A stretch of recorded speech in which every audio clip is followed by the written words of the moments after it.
Okay, this is very last lecture and lecture 16, and this is about that question, the great question which has been given to you in the final exam, and I really want to, and this grade has been solved in lecture 15. This was easy. I've given you the concept. So in the next question, I'm gonna just explain to you that how can you construct a stiffness matrix for a grade. So for example, I have a grade, and let me draw it very neatly so that, so I have a grade, and this grade has been given to you in the exam. Okay, again I am drawing very, okay.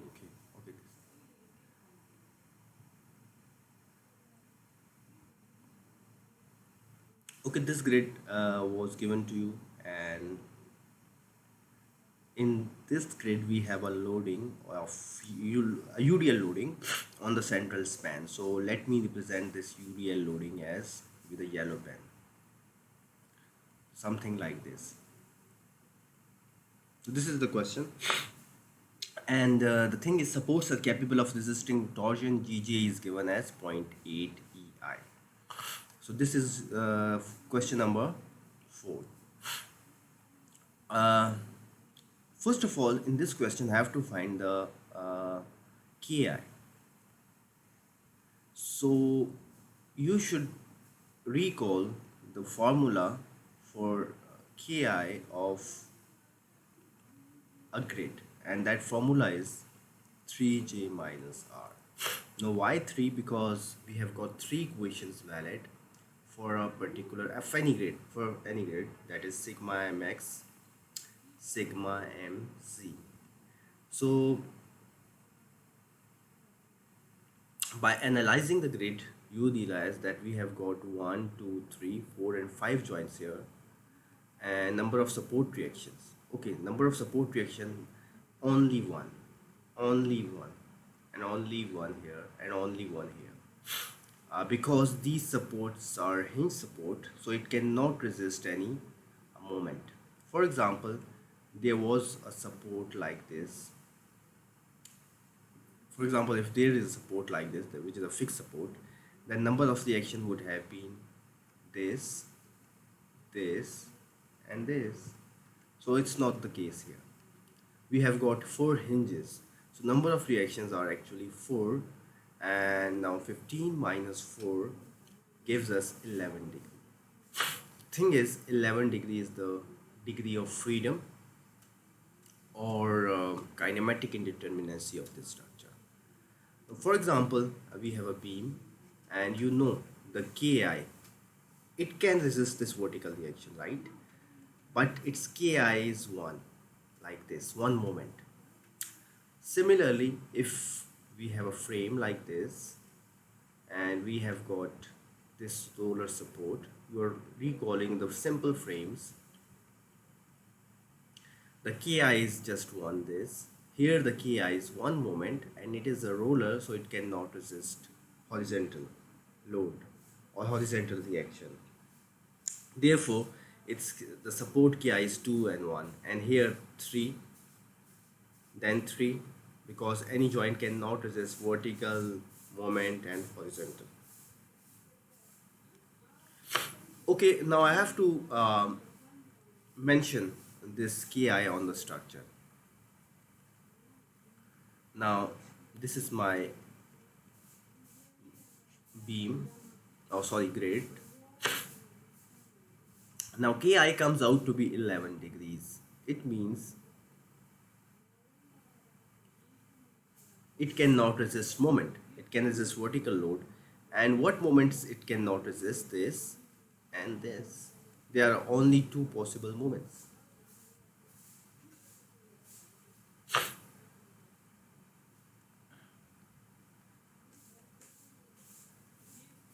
One in Z and one in X. So here in this statement in the question, it is given that supports are capable of resisting torsion. Now supports are capable of resisting torsion means this support Just as it can resist the vertical reaction and it is not its degree of freedom, these supports are capable of resisting torsion. So for this support, this is torsion because torsion is along the member. So it can be neglected. Just like in a frame, we ignore the axial deformations if given. Here the condition is given that supports are capable of resisting torsion. For this support, the torsion is this, so I can neglect it. For this support, this is torsion, so I can neglect it. Now ultimately, I have got 1, 2, 3, 4 degree of freedom at the support. Additionally, I have got degree of freedom here because it's a joint, and this would be this, this, and this. So although its degree of freedom was 11 degree, it has been now reduced to 7 degrees by ignoring the degree of freedom along the support, as supports are capable of resisting torsions. So it has been given.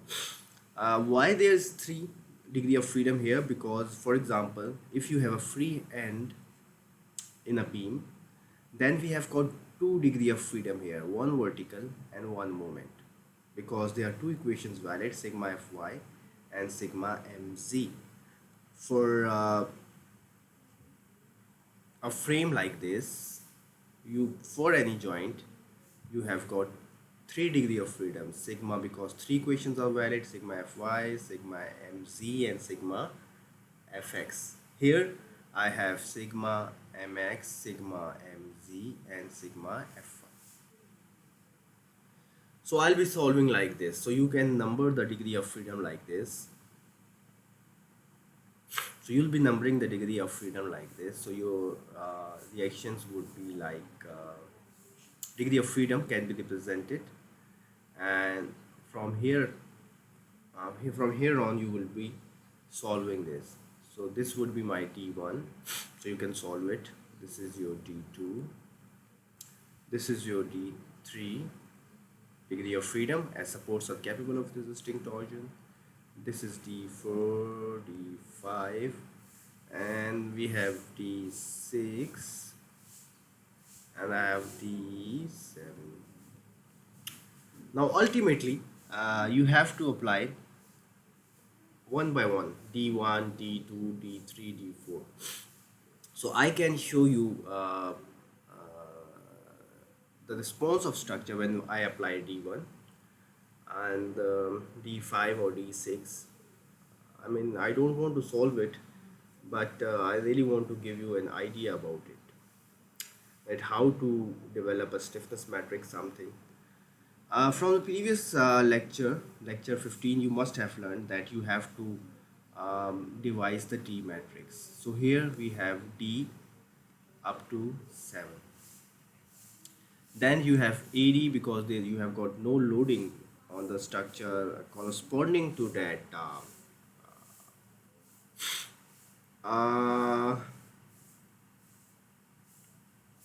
I think there is a loading on the structure. So there would be a D5 corresponding to D5. There would be something. So if you look at the structure corresponding to D5, AD5, there is a load that is 2 kip per foot. Look at the structure. This is 2 kip per foot, and it is acting at 15 and 15. It comes out to be 30. So it comes out to be 60 kip, and it is acting exactly at this point corresponding to D5. So you can construct this AD matrix.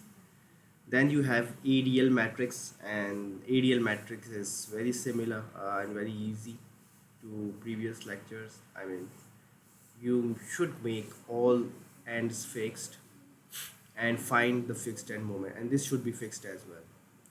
Here I have a UDL, and it is equal to 2 kip per foot. Here I have a UDL, and it's 2 kip per foot.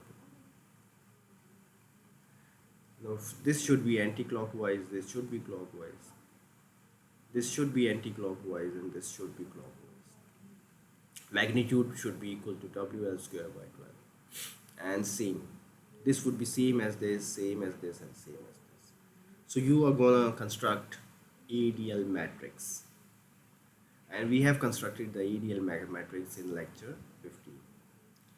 Next, we have to develop the stiffness matrix. So I'm going to develop the stiffness matrix. I mean, we have got four extreme degree of freedoms: D1, D2, D3, and D4. So I'm going to apply D1 and calculate the structure response, or analyze the structure response. For example, I'm applying D1 is equal to 1 and make sure that D2 to D7 all are 0. So I have to make all supports fixed first.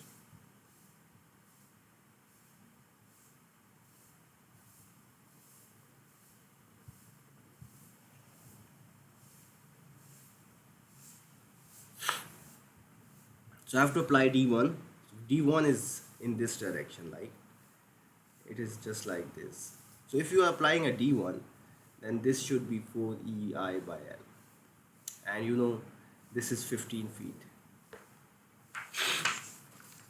15, 15 and 20, 20. Again, okay, this is fixed.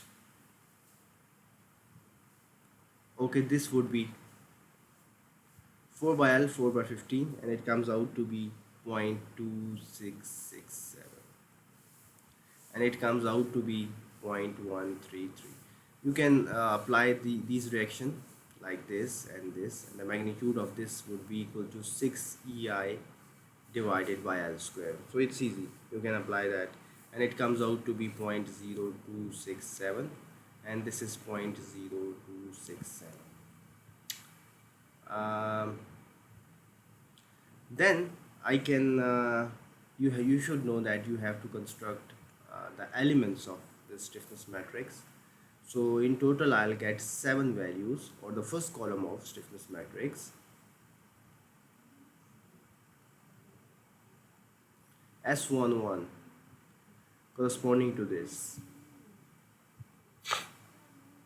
0.2667. S21, 2 is here, 3 is here, 4 is here. So I think these all are 0. S51, 5 1 is this vertical, 5 was, remember this was 5, and it comes out to be corresponding to that I have 0.0267. And 6 1 is this was 6, and again it's 0, but 7 1 is this one, 0.133.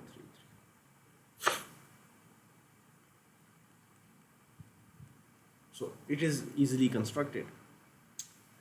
Okay, now I'm gonna do for S6, like D6. I'm applying D6 and how the deformed structure would look like. I mean, I'm applying D6 is equal to 1, and make sure that D1 to D5 and D7 is 0. So make all other fixed, all supports should be fixed, but the central support cannot be fixed because D6 should be applied here.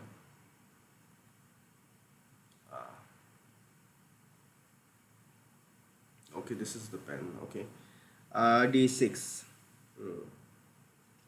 So this I'm applying like this. You have to apply D6 here. Now you should know that this is equal to Gj by L. Gj by L, it would be, this member would be also in torsion, and it would be resisted here, and it would be resisted here. And the magnitude of GJL is, because GJ is 0.8 EI and L is 15 and 50. So it would be EI and then it would be 15, and it comes out to be 0.0533. So this would be 0.0533. This would be 0.0533. It is the same concept which has been applied in frames, space frames. and in the grade which I solved in question number 15, lecture 15, there would be shoulder movements here, shoulder movement, and this movement should be here as well. Shoulder movement should be here, and shoulder moment should be here. And what should the magnitude of this shoulder moment? 2 EI by L, and you know this is 20 feet. Means 2 by 20. 2 by 20 is 1 by 10 or 0.1. So this is 0.1. And why not double it? This is 4 EI, so let it be 0.2. And this would be 0.2. Also calculate the reactions. Reactions can be calculated very easily. This reaction, now consider this moment. This is anti, so this should be this. It's forming a clockwise. Resist it here. Similarly, it's forming clockwise, so this is anti, and balance it here. The magnitude should be equal to 6 EI by L square. I'll be finding in this section, I'll be finding S16, S26, S36. So S16 is a moment here, which is 0. So S16 should be 0. 26 is this moment, and this is 0.1. S36 is this moment, and this is 0. S46 is this moment, and this is 0.1. S56 is vertical deflection here, which comes out to be 0, 0. These two would balance out each other. So S56 is 0 as well. 66 is this moment. So this is one moment. This is GJ by L moment, and this is this moment. So for S66, you will plus 0.2, plus 0.2, and 0.0533. S76 is 0 because there is no moment here. So it's very easy. Now finally I am gonna do for D5 is equal to 1. I'll make sure that D1 to D4 and then D6 to D7 all are 0. You have to write this because this is the syntax for solving for each degree of freedom. Very bad.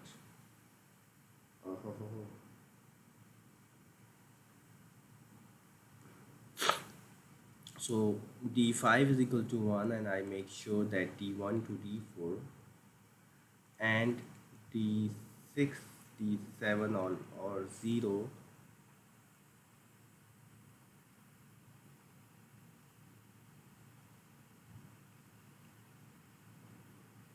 Okay.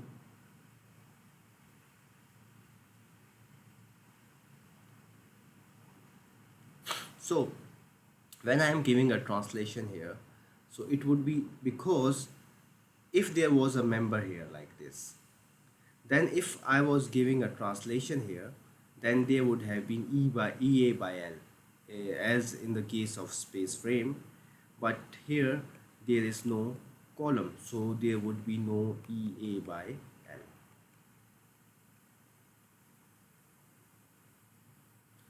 So just due to translation, I'll get 4 translation in each member. So when you're applying this, just balance it out with equal and opposite. And you should know that what is the magnitude of each. You should know that the magnitude of this would be 12 EI by L cube. Similarly, this is also 12 EA by L cube. You should know that this is 12 EA. This length is actually 20. So I'll get 20 cube, and it comes out to be 12 EI by L cube, and I have to calculate it. 0.0015. 0.0015. It means this is 0.0015. This is because this is also 20. This is 0.0015. This is 12 EI by 15 cube, and it comes out to be on calculation 0.00355. This would be 0.0035. this would be 0.0035, and this would be 0.0035. 5 5 5 5, one more 5, one more 5. Okay, so it's very easy. The thing is, finally I have to calculate the moments.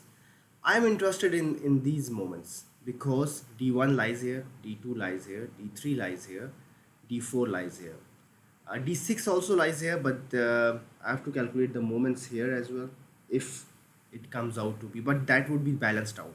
So d6 would be 0, d7 would be 0 as well. Let me show you. Let me use this pen. First of all, you should know that this is forming a what if, I mean, this is forming a clockwise movement here. So there would be an anti-clockwise movement in x, and the magnitude of this moment would be equal to 6 EI by L square. Using the formula, in 16 divided by 15 square, and it comes out to be 0.02667, something like this. 6 divided by 15 square. Yes. Okay, and this is also, and this is forming a clockwise moment here, so there would be anti here again. But I'm not interested in it because, okay, let me. Similarly, this forming an anti-clockwise moment, and resistive would be clockwise, so this would be like this. The magnitude of these two moments would be same, so this is balanced. That's why d7 would be 0. Sorry, what would be 0? S, because I'm applying S5, so S75 would be 0. Yes, because this is yes. Okay, this is 0.0335, no, 0.02267. It means okay, this is forming an anti-clockwise moment here, so this would be clockwise here. So clockwise is just like this, and it would come out to be 0.2667, same as this. Okay, this load is forming a clockwise moment, so this would be anti. This forming an anti-clockwise moment, so this would be clockwise. Clockwise in Z is like this. The magnitude would be equal to 6 EI by L square, or 6 by 20 square, because this is 20. And it comes out to be 0.0015. So in this case, in this way, you will be forming a matrix. And finally, I'm telling you one final thing, one last thing, that this is forming a clockwise moment, and there would be an anti-clockwise moment here. It is forming an anti-clockwise moment here, so it would be a clockwise moment here. The magnitude of these two moments would be same. Therefore, S65 would be 0. And this you can also verify by finding S56, and that would be 0 as well. So you have to calculate or to analyze this whole grid. I've actually explained to you that how to develop a stiffness matrix for any grade, and that has been explained in the previous lecture as well, but this was much in detail. So finally you have to construct an AMD, D and AM matrix. These are very easy, and I wish you all the best luck. And you have to submit the midterm by 7th of August.